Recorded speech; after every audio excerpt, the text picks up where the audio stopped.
Unforgettable stories out of Western Jamaica from the scrapbooks of Adrian Freighter. While not seeking to downplay the success Montego Bay United FC enjoyed after the name change from Seba United in 2011, when they went on to win the National Premier League title in the 2013-2014 and the 2015-2016 seasons, their success was more a result of the investment made by club owner and businessman Orville Powell than by anything done by the St. James Football Association, which had by that time become more of a baggage than a benefit to St. James's football.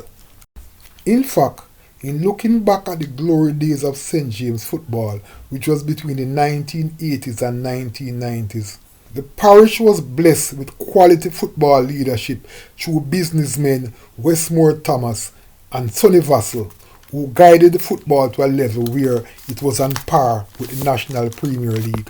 It was during that era that teams like Seba United, Wadada FC and Violet Kickers came to the fore to become national champions, while teams like Fogo United, Seaview FC, African United and Glendevon were all strong enough to be major forces at the National Premier League level. At that time, the prize money for the St. James champion team, the Archfield winner, was much higher than that which was being paid to the NPL champions. It was therefore no surprise that some of the top players from Kingston began migrating to Montego Bay to play their club football in the West. Sadly, the glory days of St. James football came to an abrupt end in the mid-2000s when the football took a nosedive due to inept leadership by men who were seemingly more concerned about promoting themselves than the football. Then came 2008 when the parish for the first time found itself without a team in the National Premier League.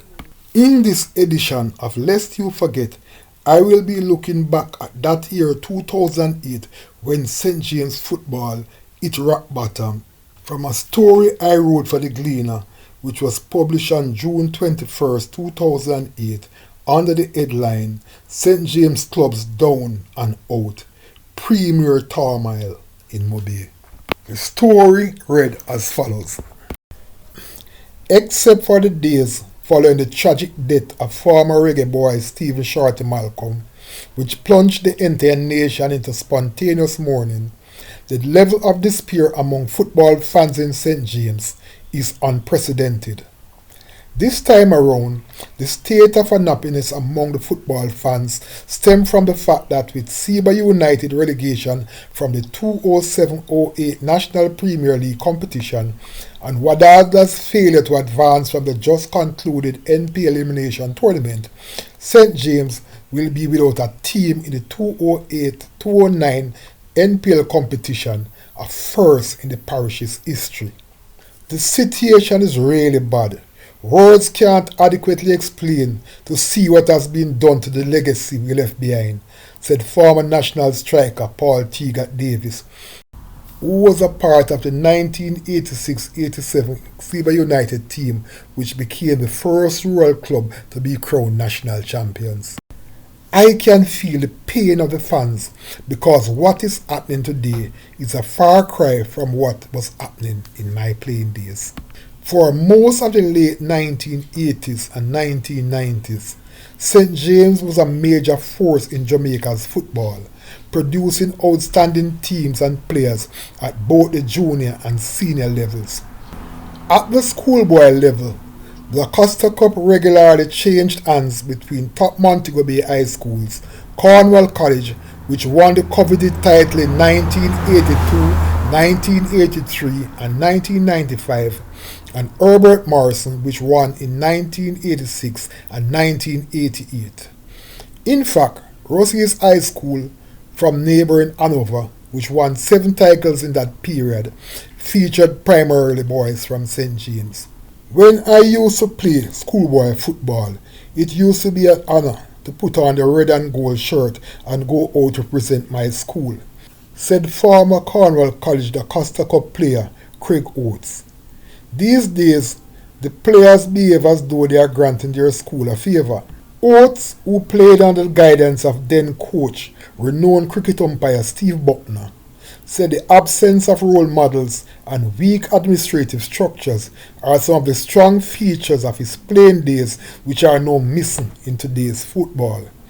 We used to have good role models in players like Doran Tatty Brown, Neville Budmara Brown, and Hector Wright, said Oates.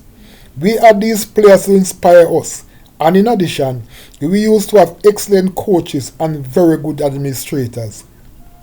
Richard Samuels, a diehard Wadala fan who is usually quick to engage rival fans about Wadala's phenomenal history, which includes NPL titles in 1988 and 1992, has been a walking embarrassment since Wadada's dismal showing in the 2008-09 NPL elimination that climaxed with their 11-0 loss to Rivoli United last week. Them boy are the worst thing that ever happened to Wadada, said Samuels, almost in tears. All them do is run down money. Them don't have known talent and them don't have known pride. Jamaica's World Cup hero, Theodore Tapper Whitmore, blamed the lack of love for the game among today's youngsters for the embarrassing decline which has seen St. James, which once had 4 teams, Seba United, Wadada, Violet Kickers and Seaview FC competed in the National Premier League at the same time, now at rock bottom. The players today don't love the game. The hours of morning we used to be out training, they are just coming home from dance, said Whitmore.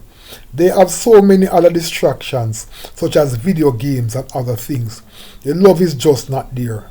Amid the current gloom and doom, President of the St. James Football Association, businessman Orville Powell, has chosen to take a philosophical look at the situation, arguing that it presents an opportunity to properly assess the parish's football with a view of creating a more sustainable product. This is an opportunity for us to come together and rebuild the football from scratch, said Powell. We have too many teams coming out of the same community. We need to look at the amalgamation of some of these teams so that we can centralize resources, talent, and support one good team. We need to start looking seriously at development. So to that end, all clubs should have junior programs as a nursery. The resources we are using to drive 3 or 4 substandard teams in a community could be better spent on having one senior team supported by an under-17 team, an under-15 team, and even an under-13 team. In looking back at that devastating period in St. James's football, there is no question that it was one of those unforgettable stories out of Western Jamaica. Unforgettable stories out of Western Jamaica from the scrapbooks of Adrian Fruita. Before you go, please remember to subscribe.